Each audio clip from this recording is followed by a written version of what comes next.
Oke, perkenalkan kami dari kelompok 2 ingin presentasikan tentang e-commerce, pasar digital, barang digital. Tapi sebelum itu, saya akan perkenalkan dulu anggota-anggota dari kelompok 2. Yang pertama ada Windy Widiarti, yang kedua ada Ahmad Kusairi, yang ketiga ada Muhammad Firjatullah, yang keempat ada Fikri Anwari, yang kelima ada Muhammad Suni Hafiz Kausar, yang keenam ada Gusianar Fikri, yang ketujuh ada Ahmad Fauji, yang terakhir adalah saya sendiri, Adi Indra Jaya. Berikutnya ada tujuan pembelajaran. Yang pertama ada apa saja fitur unik dari e-commerce, pasar digital, dan barang digital. Yang kedua ada apa bisnis e-commerce utama dalam dan model pendapatan. Yang ketiga ada bagaimana e-commerce mengubah pemasaran. Yang keempat ada bagaimana e-commerce mempengaruhi transaksi bisnis ke bisnis. Yang kelima ada apa peran e-commerce dalam bisnis dan aplikasi e-commerce. Apa yang paling penting. Yang keenam ada masalah apa yang harus ditangani saat membangun kehadiran niaga. Baik, di sini saya akan membawakan materi yang pertama, yaitu YouTube mengubah landscape media. YouTube mencontohkan beberapa tren utama dalam e-commerce saat ini. Dia tidak menjual produk, tetapi menjual layanan inovatif, seperti yang semakin banyak dilakukan oleh bisnis e-commerce lainnya.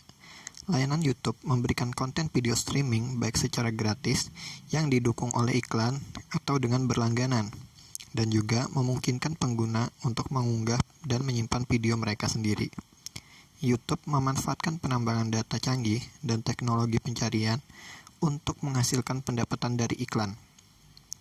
YouTube adalah sosial yang menghubungkan orang satu sama lain melalui berbagai minat dan ketertarikan mereka terhadap video. Dan ini adalah seluler. YouTube dapat dilihat pada smartphone dan tablet serta komputer konvensional dan layar TV, dan lebih dari setengah penayangan YouTube ada di perangkat seluler.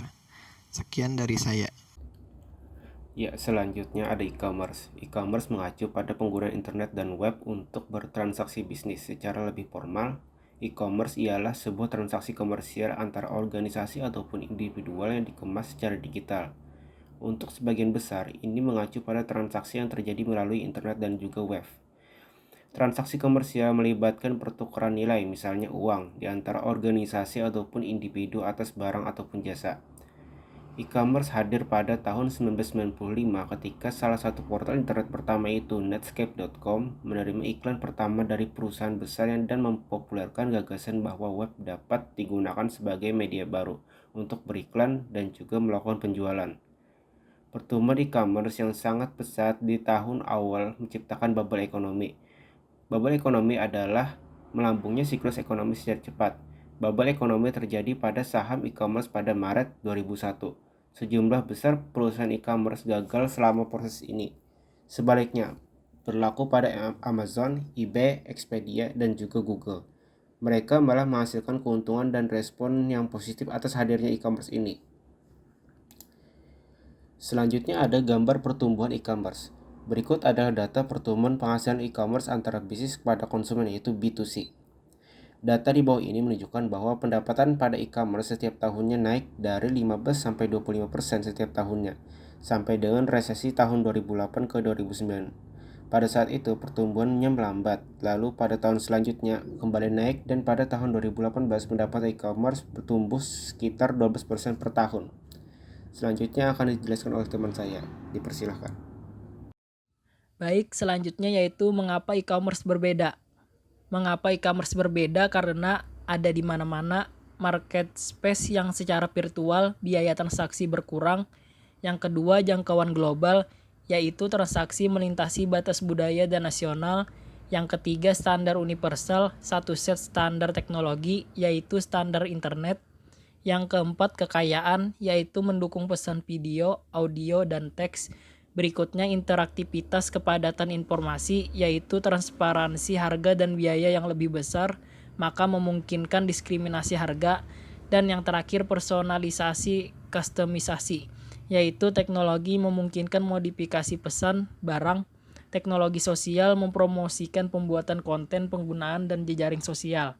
Konsep utama dalam e-commerce, pasar digital, dan barang digital di pasar global antara lain, internet dan pasar digital telah mengubah cara perusahaan menjalankan bisnis, asimetri informasi berkurang, biaya menu, biaya pencarian dan transaksi berkurang, penetapan harga dinamis diaktifkan, biaya peralihan, gratifikasi yang tertunda, disintermediasi bagi konsumen.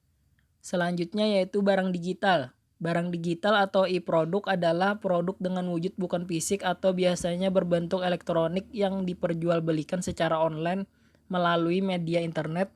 Produk digital tersebut seperti perangkat lunak atau software, tiket, video tutorial, hingga e-book. Tidak hanya produk, melainkan jasa juga dapat dikategorikan dalam bentuk digital. Ciri-ciri yang menggambarkan barang digital yaitu sebagai berikut. Yang pertama, barang yang dapat dikirimkan melalui jaringan digital. Kedua, biaya produksi unit pertama hampir seluruh biaya produk. Selanjutnya yaitu biaya pengiriman melalui internet sangat rendah. Yang keempat, biaya pemasaran tetap sama, harga sangat bervariasi. Selanjutnya, industri dengan barang digital sedang mengalami perubahan. Dan yang terakhir, revolusioner atau seperti penerbit, label, rekaman, dan lain-lain. Baik, selanjutnya yaitu jenis-jenis e-commerce. 3 jenis utama, yaitu yang pertama bisnis ke konsumen atau B2C. Pada jenis ini proses transaksi dilakukan oleh produsen untuk menjual barang dan jasa kepada konsumen secara langsung. Contohnya Shopee yang terdiri dari banyak produsen penjual yang nantinya langsung terhubung dengan konsumen. Yang kedua yaitu bisnis ke bisnis atau B2B. Bisnis ini dilakukan oleh pihak yang saling berkepentingan, di mana perusahaan menjual produk atau jasa kepada perusahaan lainnya. Contoh adalah bisnis yang dilakukan Jubelio karena sebagai platform omnichannel yang bekerja sama dengan perusahaan lainnya seperti produsen barang bahkan online shop. Yang ketiga yaitu konsumen ke konsumen atau C2C. Pada jenis ini transaksi penjualan dilakukan antara konsumen dengan konsumen lainnya. Biasanya jenis e-commerce ini membutuhkan wadah perantara untuk mempertemukan antar konsumen untuk melakukan transaksi. Contoh e-commerce ini adalah website OLX yang salah satu bisa menjual produk barang bekas dari penjual ke konsumen. Selanjutnya e-commerce dapat dikategorikan berdasarkan platform. Perdagangan seluler atau M-Niaga. Yang dimaksud perdagangan seluler adalah suatu pembelian dan penjualan barang dan jasa atau pembayaran yang dilakukan secara eksklusif seperti melalui smartphone dan atau tablet. Baik, selanjutnya akan saya lanjutkan, yaitu di sini ada bisnis model e-commerce. Yang pertama yaitu portal. Portal menyediakan titik awal masuk ke web bersama dengan konten khusus dan layanan lainnya. Contohnya seperti Yahoo, MSN, dan AOL. Yang kedua yaitu e-tailer, menjual produk fisik langsung ke konsumen atau bisnis individu. Contohnya Amazon dan Blue Nile. Yang ketiga ada penyedia konten, yaitu menciptakan pendapatan dengan menyediakan konten digital seperti berita, musik, foto, atau video melalui web. Pelanggan dapat membayar untuk mengakses konten atau pendapatan dapat dihasilkan dengan menjual ruang iklan. Hal ini contohnya seperti wsj.com, gtimage.com, itunes.com, dan MSN Games. Yang keempat, ada transaction broker atau pialang transaksi, yaitu menghemat uang dan waktu pengguna dengan memproses transaksi penjualan online dan menghasilkan biaya setiap kali terjadi transaksi. Contohnya e-trade dan Expedia. Yang kelima ada pencipta pasar, yaitu menyediakan lingkungan digital di mana pembeli dan penjual dapat bertemu, mencari untuk produk, menampilkan produk, dan menetapkan harga untuk produk tersebut. Dapat melayani konsumen atau e-commerce B2B, menghasilkan pendapatan dari biaya transaksi, dan contohnya seperti eBay, Priceline.com, Exostar, dan Elemika.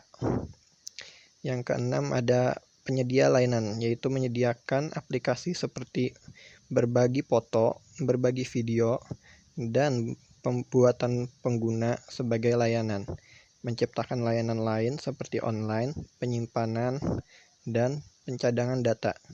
Contohnya yaitu seperti Google Doc, photobucket.com, dan Dropbox. Yang ketujuh, ada penyedia komunitas, yaitu menyediakan tempat pertemuan online di mana orang-orang dengan minat yang sama dapat berkomunikasi dan menemukan informasi yang berguna. Contohnya seperti Facebook dan Twitter. Selanjutnya ada model pendapatan e-commerce. Nah, model pendapatan e-commerce ini dibagi menjadi 6, yaitu yang pertama periklanan, yang kedua penjualan, yang ketiga subscription, yang keempat ada premium, dan yang kelima ada biaya transaksi, dan yang keenam yang terakhir yaitu ada afiliasi. Selanjutnya ada bagaimana e-commerce mengubah pemasaran. Internet menyediakan cara baru untuk mengidentifikasi dan berkomunikasi dengan pelanggan. Long tail marketing, format iklan internet, penargetan perilaku, melacak perilaku online individu, pembelian iklan terprogram, dan iklan asli. Selanjutnya ada pelacakan pengunjung situs web, yaitu yang pertama pembeli mengklik halaman beranda, terus yang kedua pembeli mengklik blus lalu mengklik untuk melihat blus warna merah muda wanita, terus yang terakhir ada dari halaman keranjang belanja pembeli mengklik untuk menutup browser untuk meninggalkan situs web tanpa membeli blus tersebut. Baik, di sini saya akan menjelaskan e-commerce sosial dan pemasaran jaringan sosial. Yang pertama, e-commerce sosial berdasarkan grafik sosial digital.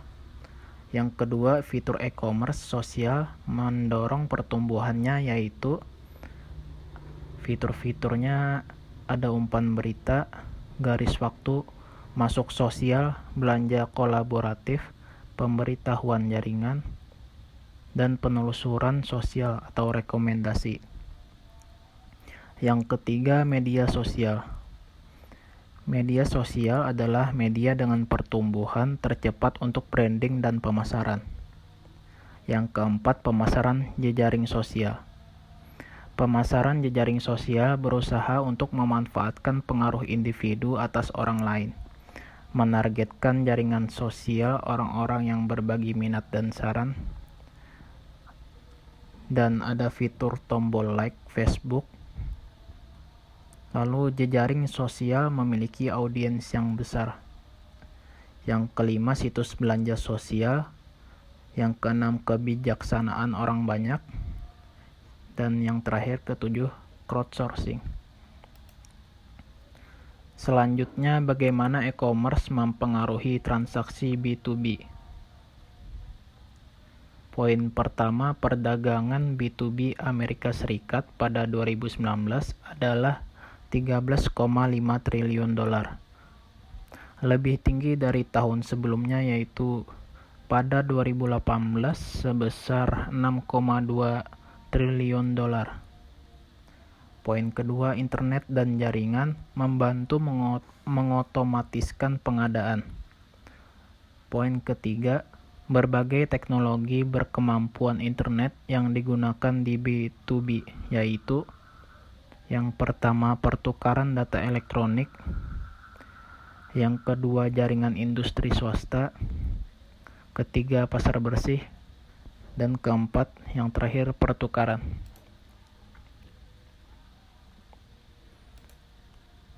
Lalu berikutnya, pertukaran data elektronik. Pertukaran data elektronik yaitu pertukaran transaksi standar komputer ke komputer seperti faktur, pesanan, pembelian. Industri besar memiliki standar EDI atau pertukaran data elektronik. Fungsinya yaitu menentukan struktur dan bidang informasi dokumen elektronik. Semakin banyak perusahaan yang beralih ke jaringan pribadi yang mendukung web. Izinkan mereka untuk menautkan ke berbagai perusahaan yang lebih luas daripada yang diizinkan EDI. Yang terakhir, aktifkan berbagi informasi yang lebih luas. Saya akan menjelaskan tentang cara baru jual beli pada B2B. Pertama yaitu ada jaringan industri swasta sampai pertukaran pribadi. Perusahaan besar yang menggunakan situs web aman untuk menautkan ke pemasok dan mitra. Selanjutnya ada pasar bersih atau disebut e-hub. Yang pertama yaitu pasar digital tunggal untuk banyak pembeli dan penjual. Yang kedua, mungkin fokus pada barang langsung atau tidak langsung. Dan yang ketiga, mungkin pasar vertikal atau horizontal. Selanjutnya ada pertukaran, pasar net pihak ketiga yang dimiliki secara independen untuk pembelian spot. Selanjutnya saya akan menjelaskan tentang peran e-commerce. E-commerce atau mobile phone saat ini menjadi layanan yang memudahkan kita dalam melakukan transaksi pembayaran melalui aplikasi. Adapun area pertumbuhannya seperti pada aplikasi jual beli, yaitu Amazon, eBay, dan lain-lain. Serta penjualan konten digital, yaitu musik, TV, dan lain-lain. Aplikasi e-commerce paling penting adalah layanan berbasis lokasi, perbankan, jasa keuangan, periklanan, retail, dan yang terakhir yaitu hiburan. Selanjutnya ada layanan perdagangan seluler lainnya. Aplikasi manajemen akun keuangan yaitu ada bank dan perusahaan kartu kredit. Setelah itu ada pasar iklan seluler, Google dan Facebook adalah pasar terbesar, dan 55% pengecar online memiliki situs web e-commerce. Selanjutnya ada masalah saat membangun e-commerce. Membangun kehadiran e-commerce yang sukses membutuhkan pemahaman yang tajam tentang bisnis, teknologi, dan masalah sosial. Mengembangkan dan mengkoordinasikan semua tempat pelanggan ini bisa jadi sulit. Dua tantangan manajemen, yang paling penting adalah membangun pemahaman yang jelas tentang tujuan bisnis. Sekian dari saya. Terima kasih.